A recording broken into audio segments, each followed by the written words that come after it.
Hi friends, welcome to finding ఫ్లేవర్స్లో ఈరోజు coconut పేడ, అది కూడా చక్కెర బెల్లము ఇవేవి వాడకుండా హెల్తీగా ఎలా చేయాలో చూపిస్తున్నాను. ముందుగా ఒక కడాయి తీసుకొని అందులో ఒక కప్పు చిక్కటి పాలు పోసి 1 టేబుల్ స్పూన్ నెయ్యి వేయాలి.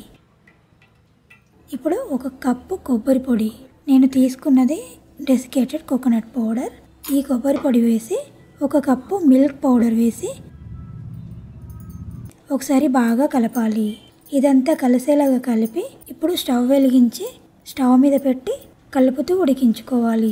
ముందుగానే ఇవన్నీ కలపడం వల్ల మిల్క్ పౌడర్ ఉండకట్టకుండా ఉంటుంది. ఇది కొంచెం దగ్గరగా వచ్చేదాకా కలుపుతూ ఉడికించుకోవాలి.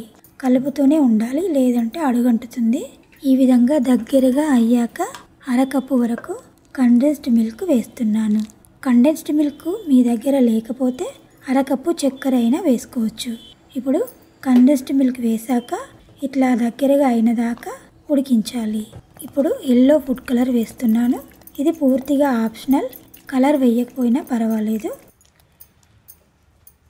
ఇట్లా దగ్గరగా ఉడికిన తర్వాత కడాయి నుంచి సపరేట్ అవుతున్నప్పుడు స్టవ్ ఆఫ్ చేసి 1/4 కప్పు తేనె వేస్తున్నాను.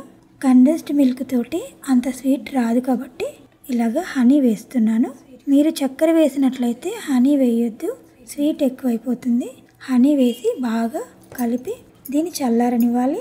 చల్లారిన తర్వాత ఒక 2 గంటల పాటు ఫ్రిడ్జ్లో పెట్టాలి.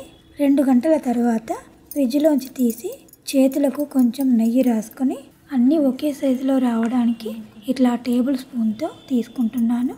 ఇట్లా రౌండ్ చేసి కొంచెం ఇట్లా ఫ్లాట్గా ఒత్తి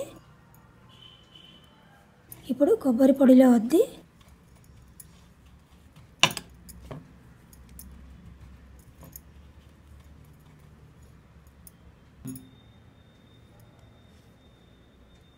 మధ్యలో ఒక బాదంతో డెకరేట్ చేసుకుంటున్నాను.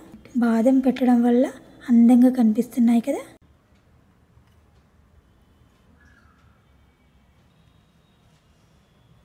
కొన్ని ఇలాగా సిలిండర్ షేప్లో చేసినాను.